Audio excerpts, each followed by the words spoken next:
play is not suspected. The fight over a 2-year-old's life continues this afternoon. Today, the family of Miranda Grace is due back in court to try and bring the little girl home. A month ago, she choked on a popcorn kernel and has been on life support at VCU Medical Hospital ever since. Doctors say she has a non-functioning brain stem, and they claim medicine is keeping her alive. Last week, a judge granted the family 10 days to find a new hospital.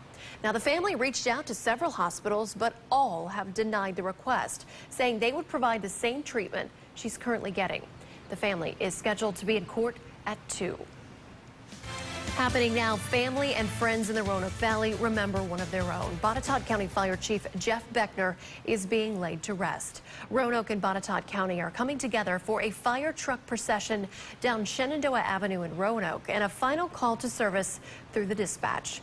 The funeral started at 11. Beckner died Friday at the age of 57.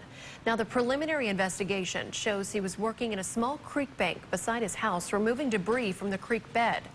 Beckner served as Botetourt County's first chief of fire and EMS since September 2014. He previously worked for more than 30 years in Roanoke City.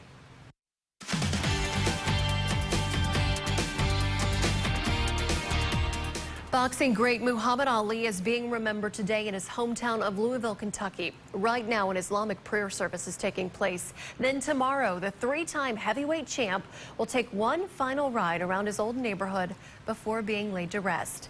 NBC's Sarah Dolph has more. Get up there, Joe! On 7-day outlook. Jenna?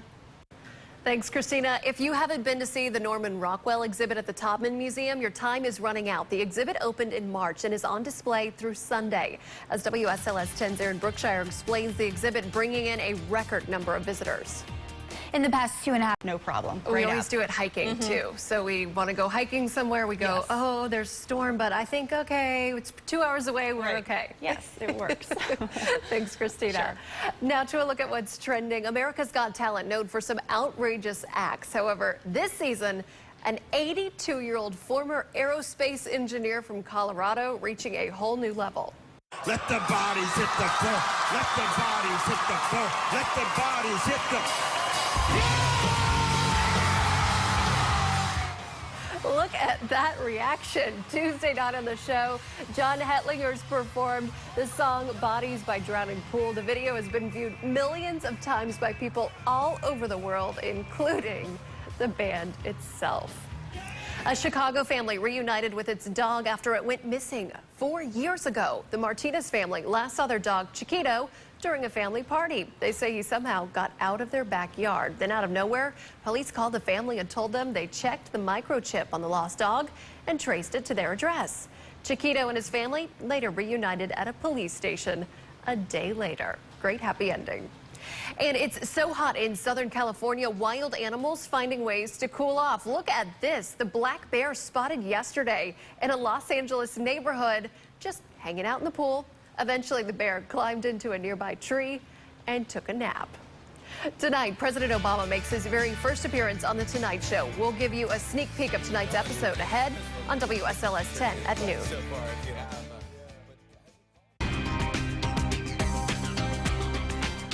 Loyal online shoppers are becoming even more loyal. According to a new survey by UPS and researcher ComScore, more than half of the purchases made by avid online shoppers are made online. An avid online shopper is defined as someone who makes 2 or more purchases online in a 3-month period. A new study says smartphones are affecting our productivity at work. According to a study released today by Career Builder, 83% of workers have smartphones, and 82% of those keep their phones within eye contact at work. Only 10% of people said their phone is decreasing their productivity at work. However, 66% said they use their phone at least several times a day while working. Now for a look at stories making headlines in the entertainment world. Tonight on NBC, Jimmy Fallon welcomes a very special guest on The Tonight Show. President Obama sits down with the late-night host to talk about this year's presidential election. Here's a sneak peek of what's to come. Speaking of reality TV, I don't know if you saw Celebrity Apprentice, but it's a great show, yeah. Has Donald Trump called you for advice or talked to you at all? And first of all, you're giving him some pretty good advice so far, if you have. Yeah. But has he called and talked to you? I would call you if I was right. No, he hasn't. No. No. Not that I know. Now, this is an episode you don't want to miss. You can catch The Tonight Show starring Jimmy Fallon right here on WSLS 10 at 11:35. Rapper Snoop Dogg takes the mound to throw out the ceremonial first pitch before the start of the Braves-Padres baseball game. Or at least he tried. Okay, look at this. He got into position. Here we go. Threw the ball the right way. The 44-year-old, though, so off target that he almost hit a camera guy. Oops. While it may not have been his best attempt, it looks like he had a lot of fun. Speaking of fun, we're just a few minutes away from Daytime Blue Ridge, and Natalie and Jeff are here today, and it looks like you guys liked it. Snoop Dogg cannot throw out a pitch to save his life. But he can rap.